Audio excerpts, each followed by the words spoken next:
প্ৰিয় বন্ধু বান্ধৱীসকল Joyjyoti YouTube channel bumper জিকে অসমীয়া ৱৰ্ল্ডলৈ আপোনাক আদৰণি জনালোঁ। প্ৰশ্ন সংখ্যা 1, গাখীৰৰ লগত কি খাদ্য খাব নোৱাৰি? শুদ্ধ উত্তৰটো হ'ল বন্ধুসকল, গাখীৰৰ সৈতে কিছুমান খাদ্য খোৱাটো পৰিহাৰ কৰিব লাগে, যেনে কল আৰু গাখীৰ, বগৰী আৰু গাখীৰ, মূলা আৰু গাখীৰ, আৰু গাখীৰৰ সৈতে টেঙা বস্তু খাব নালাগে। প্ৰশ্ন সংখ্যা 2, আমি কিয় বগৰী আৰু গাখীৰ একেলগে খোৱাৰ পৰা বিৰত থাকিব লাগে? শুদ্ধ উত্তৰ হ'ল সতেজ বগৰী গাখীৰৰ মিহলাই খোৱাটো বেয়া, কাৰণ বগৰীত প্ৰস্ৰাৱ বৃদ্ধিৰ গুণ থাকে, যিটো ৰসক আৰু গাখীৰত থকা চৰ্বিৰ সৈতে মিহলি কৰিলে ব্যৱস্থাটোত বিষাক্ত পদাৰ্থ জমা হ'ব পাৰে, ফলত ইয়াৰ এলাৰ্জি হ'ব পাৰে আৰু লগতে ডায়েৰিয়াও হ'ব পাৰে। প্ৰশ্ন সংখ্যা 3, কোনবোৰ ফল 5 গ্ৰাম বা তাতকৈ অধিক খালে মৃত্যু হয়?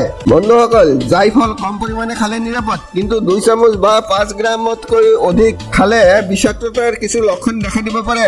অধিক পৰিমাণে খালে লক্ষণবোৰ বেয়া হৈ পৰে আৰু গুৰুতৰ জটিলতা বা মৃত্যু হ'ব পাৰে। প্ৰশ্ন সংখ্যা 4, কল আৰু গাখীৰ একেলগে খাব নালাগে কিয়?